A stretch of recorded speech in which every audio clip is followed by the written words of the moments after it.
Welcome everyone to Real Estate Roundup. I'm your host, Emmanuel Romanis. As always, if you want to contact the show, simply send us an email at realestateroundup@outlook.com. Again, that's realestateroundup@outlook.com.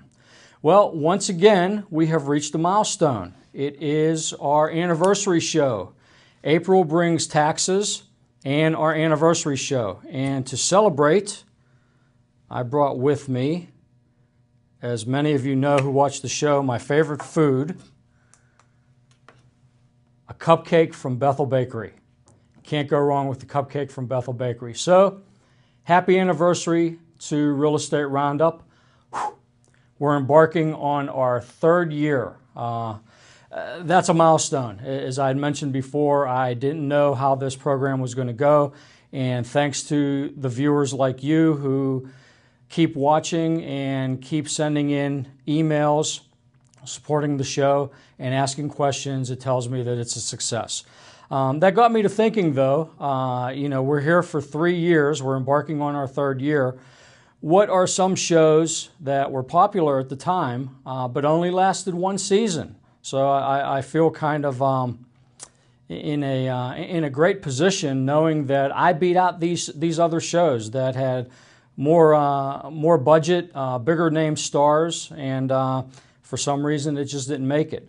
Many of you may remember the show Firefly, which I thought was a very, very good science fiction show.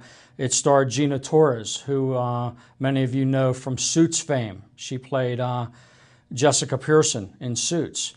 Freaks and Geeks with James Franco, star of stage, screen, and small screen. He was also in the Spider-Man trilogy, which many of you may know. They only lasted one season. Almost Human, which starred Carl Urban, who is probably best known for his roles in Star Trek, the new Star Trek movies, and some of the Riddick movies. Though he has played in a lot of different movies, different characters. He's been around for a long, long time, which most people don't realize. But anyway, he starred in a show called Almost Human, which only lasted one season.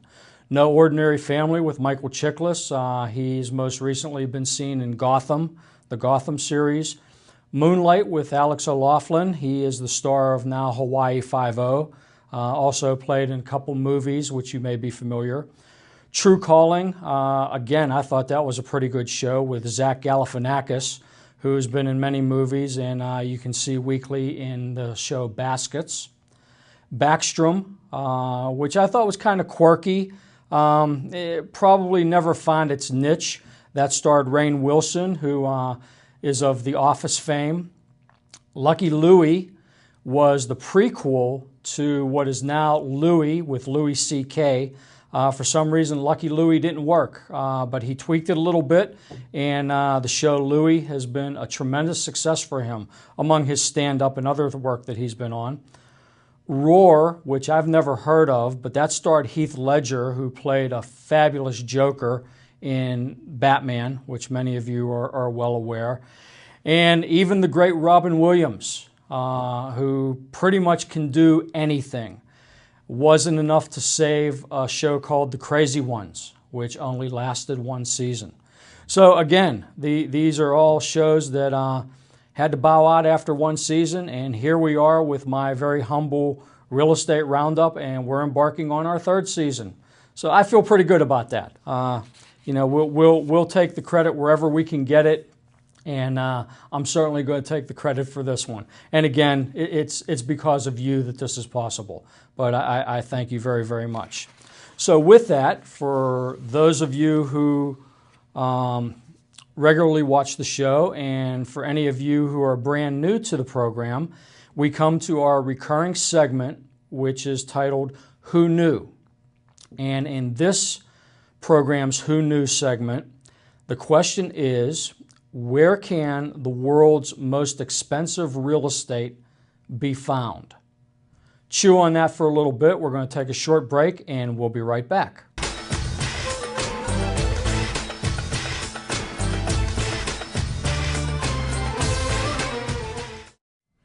Filing for Social Security online.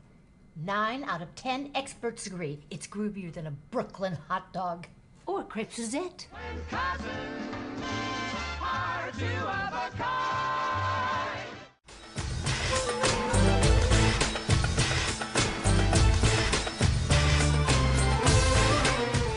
Okay, welcome back. Well, the Who Knew question was, where can the world's most expensive real estate be found? Well, the top three, as it happens, are the tiny province of Monaco, which is $1 million will get you 15 square meters of real estate in Monaco. Number two is Hong Kong. $1 million will get you 20.6 meters of square meters of real estate. And London is number three, where $1 million will get you 25.2 square meters of real estate. Now, depending on the study that you read, because I've read several to make sure that I have accurate information, the top three remain the same, but the order in some of the studies is different. Monaco always comes in at number one. Hong Kong and London sometimes are switched. Sometimes London is listed as number two. Sometimes Hong Kong is listed as number two. So those two kind of jockey for position. But Monaco, Hong Kong, and London, in all the studies that I've looked at, come in the top three.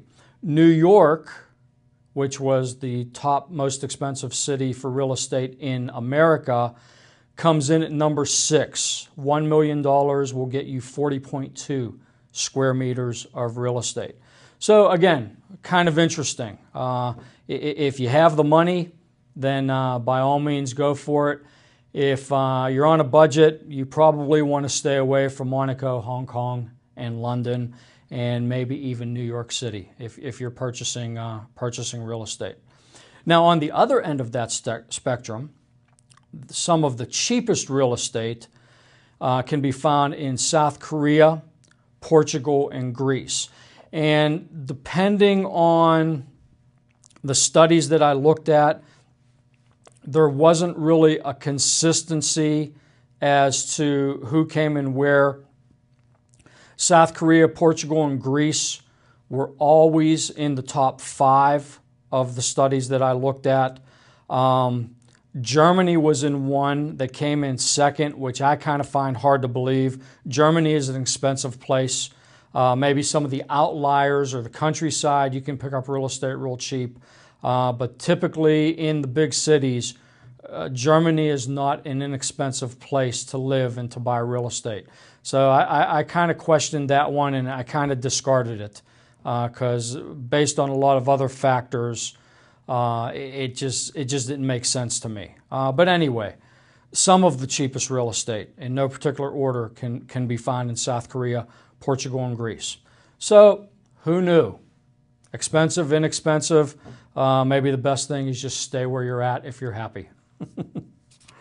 So with that, what I want to talk about this time around with this program, there's a study that the National Association of Realtors comes out with every year. And it's a little bit different. This is a show for real estate. We talk about home buying, mortgages, inspections, anything that deals with real estate. This study kind of takes a look at real estate, but from the perspective of non-homeowners. I deal primarily with homeowners or those that want to be homeowners, so I do deal with people that are currently renting and want to own a home or first-time home buyers for whatever the case may be. I deal with a lot of those people, of course. But this survey, which is done on an annual basis by the National Association of Realtors, is called the Aspiring Home Buyers Profile. And what it is, in essence, it's an in-depth examination of consumer perceptions of non-homeowners that's conducted throughout the year. It's conducted on a quarterly basis.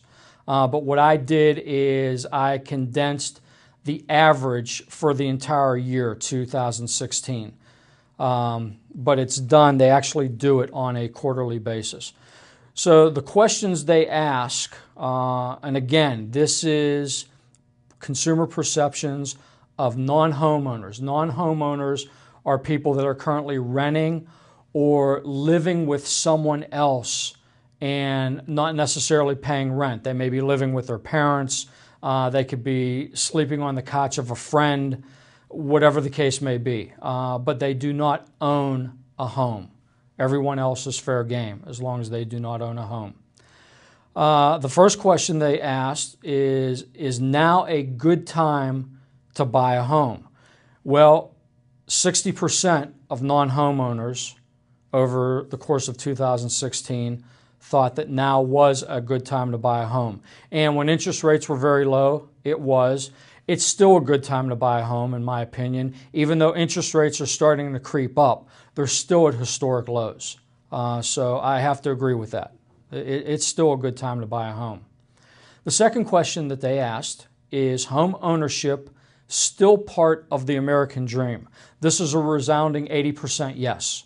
Home ownership is still considered as part of the American dream, and that really hasn't wavered much over the decades. It's still considered a vital part of the American dream. Number three, the main reason, what is the main reason of why you currently do not own a home? The number one reason of over 50%, actually 54% of the respondents said that they can't afford it for whatever reason. Down payment, don't have enough savings, can't make the mortgage payment. For whatever reason, they felt that they just can't afford to own a home, 54%. The next question is how many people want to buy a home sometime in the future? Now, the future was not broken down as to a year, 5 years, 10 years. It was just a blanket statement. How many of you want to own a home sometime in the future? This was a resounding 87%, which makes sense because the vast majority of the population that was surveyed thinks that home ownership is still part of the American dream. So do they want to own a home in the future? Yeah, makes sense. The two go hand in hand. And the last question is, what is the main reason of why you would buy a home? Well, the top two reasons, a third, 35%, cited some type of lifestyle change. They got married, they got divorced, they had a child, or got pregnant and were going to have a child. They were starting a family. Their parents moved in, or maybe siblings moved in. They had to accommodate an extended family, things of that nature. But there was some type of lifestyle change, lost a job, gained a job, got a better job, things of that nature. Some type of lifestyle change. A third of the respondents cited that as the main reason of why they would buy a home. Behind that, a quarter of the respondents cited improved financial situation. They got a better job, they got a raise, they received an inheritance, those types of things. So lifestyle change, a third of the respondents cited that as the main reason they would buy a home. Improved financial situation, a quarter of the people responded that were surveyed as to why the main reason they would buy a home. And then every other reason you can imagine fell into the other categories. And then there was a big category that said other, which could be darn near anything. So anyway, I thought that was kind of interesting. We typically speak about things from the homeowner's point of view, and I thought this was interesting to bring up to give you the opposite side of that coin. What are the perceptions from a non-homeowner's point of view? So it's kind of interesting. And quite frankly, in my experience in working in this industry, this really isn't that different from the consumer perceptions of homeowners. They don't deviate that much. I don't have the actual numbers, but just in general terms, based on what I've seen, they're pretty similar. homeowners, non-homeowners, the reasons, the percentages, probably pretty similar. Again, I don't have data on homeowners, but based on what I've seen, yeah, the majority are going to tell you it's still part of the American dream. The majority of homeowners are going to tell you the main reason of why they bought their home, a lifestyle change, improved financial condition, things of that nature. So it's not too far off the mark, the reason why you want to buy a home. Again, I thought that was kind of interesting. So with that, we're going to take another pause here very quickly. So stick around, and when we come back, we're going to lighten it up a little bit.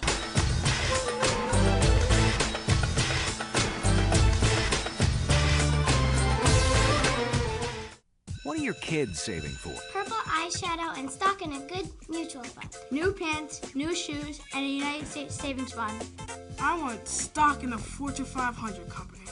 Help your kids save for their future and choose to save.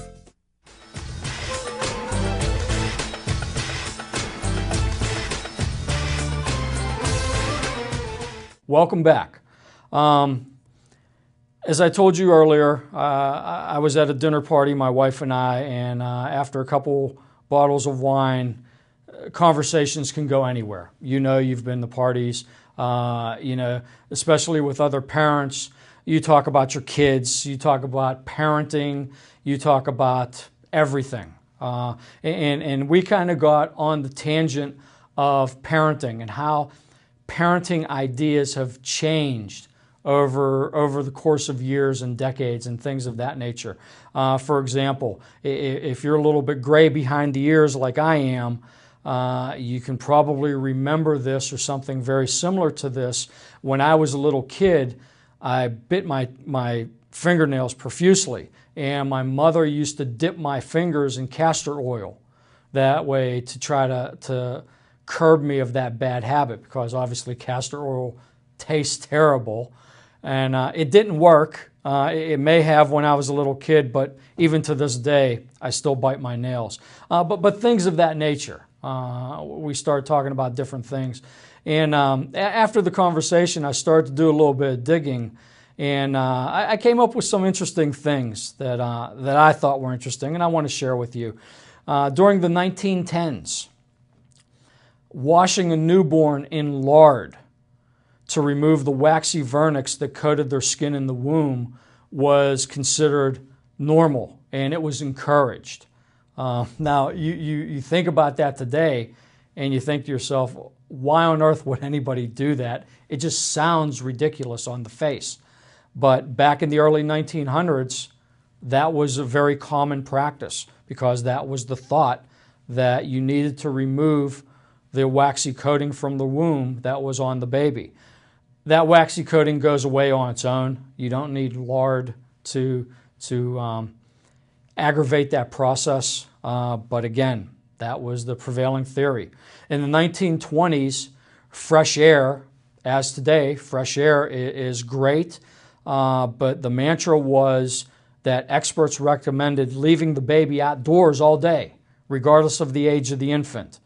Fresh air was the greatest thing in the world, and you should just leave the baby outdoors for the entire day. Maybe a little bit of overkill, especially for newborns and infants. Yeah, you want to take them outside because fresh air is good. Leave them out all day? Nah, probably not such a great idea. No cuddling. I've heard this many times before. People thought that ignoring your child was a good way for them to build strong character. Back when I grew up in the 60s and 70s, I was born in 1962. There were a lot of fathers, especially, that were that way in the 50s and 40s too.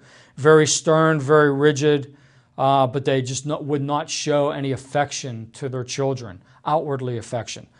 You knew that your dad loved you, but he would never tell you he loved you. A lot of children grew up that way that are of my age and a little older. That was just the common practice back then. In 1932, I thought this was very interesting. The U.S. government published a pamphlet recommending that parents should start potty training their baby as soon as they were born. As soon as they were born. This was a U.S. government recommendation in 1932. Again, we look at that now and know it's ridiculous, but kind of amazing for the time. In 1947, you would think things would get better. It didn't. A pamphlet was published by the Canadian government that warned pregnant women not to listen to the radio at loud volumes for reasons that it may get them overly excited. Again, you look back on that now and you think, my goodness, this is just ridiculous. But that was the prevailing theory back then. In the 1950s, experts believed that baby-proofing a home was a sign of lazy parenting and that a child could learn not to touch things by listening to his mother yell at her all day to put it down. Now, if your children were anything like my children, I have 3, and they're all grown now. They're all bigger than I am. Growing up, one word from me and my children did as they pleased. So you can see in some instances, that didn't work very well. In 1966, an edition of an obstetrics textbook cites that expectant mothers can safely smoke up to half a pack of cigarettes per day. This one, a lot of people are very familiar with. The big tobacco companies, back when cigarettes first came out, lobbying was very great. It was very cool to smoke, and they touted it as being safe. Everybody was smoking, everybody was drinking. We know better now, but back then, the science just wasn't there, the studies weren't conclusive, and that was what everybody thought. To be in an obstetrics textbook, though, that's what I found rather interesting, is that it had gone that far. The National Health Service in the UK banned liver from the diet of expectant mothers as its high concentration of vitamin A can be harmful to developing fetuses. Yet, in the 1970s, liver was a recommended staple for pregnant women. So the science was there, much of like what we see today. A lot of people, for whatever reason, and we can debate this till the cows come home, a lot of people ignore the science. It was no different 50, 60, 70, 80, 100 years ago. The science was there, but a lot of people ignored it. And in this case, liver, because of its high concentration of vitamin A, is not to be given to young expectant mothers because the vitamin A is very detrimental to the health of a newborn fetus or of a developing fetus. Yet in the 1970s, it was highly recommended by experts. Eat liver, eat liver, eat liver. The vitamin A is good for you. Not so much. So anyway, a little bit lighthearted.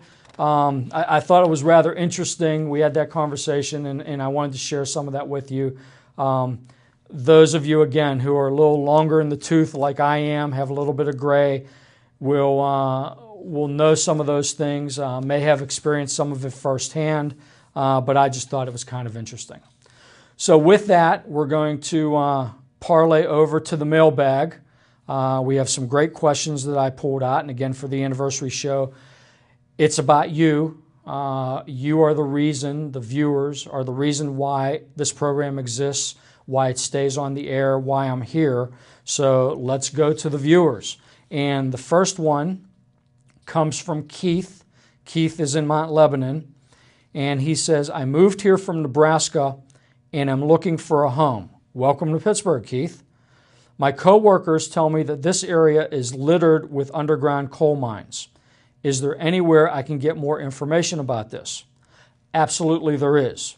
The Pennsylvania Department of Environmental Protection has excellent information online mapping underground mines throughout the Commonwealth. If you simply Google PA mine maps, you'll come up with various websites that will give you access to various maps. Some of the maps are interactive, but you want to go directly, I would recommend, to the Pennsylvania Department of Environmental Protection. Their maps, and they are interactive, are very good. They're easy to understand, and they're very comprehensive. So again, Keith, simply Google PA Mind Maps, and you'll get all the information that you need about where they are and all the information that you need on that. Carrie from Peters Township asks, is a comparative market analysis, typically known as a CMA, the same as an appraisal? They're similar. They're not the same, but they are similar in that they provide similar information, Carrie, and are both used to determine the value of a home. But there are differences. A CMA, comparative market analysis, can be done for free by a real estate professional. A formal appraisal is done by a licensed third-party appraiser, and there is a cost involved. Now, the choice of using a CMA or a formal appraisal typically only arises when someone is selling their home. And typically you do it is so you, as the owner of the home who is selling, can determine where to set the asking price. You want to find out, based on factors, other homes that have sold within the neighborhood, what is currently on the market, what are the asking price, things of that nature, what the value of your home is. For other matters, such as securing a mortgage or determining the valuation of your home for insurance purposes or legal matters, a formal appraisal is required. So there are differences. They give you the same type of information, but there are definite differences between a CMA and a formal appraisal. Rule of thumb, a CMA should not be substituted for a bona fide appraisal. That's the rule of thumb in the industry. Wendy from Bethel Park asks, how much hand money is needed when making an offer to purchase a home? Wendy, typically it's 1% of the offer price. So if the home is selling for $400,000 or you're offering $400,000 for a home, then the hand money should be $4,000, typically 1% of the offer price. Very good questions. And last is Michael, again from Bethel Park. I purchased a home with a large maple tree in the backyard. When I did my final walkthrough, I noticed the tree had been cut down and the wood was gone. Upon inquiry, the owner told me he had the wood transported to his new cabin. I told him the wood belongs to me as the new owner of the home. My agent told me the wood does not belong to me because it is considered personal property.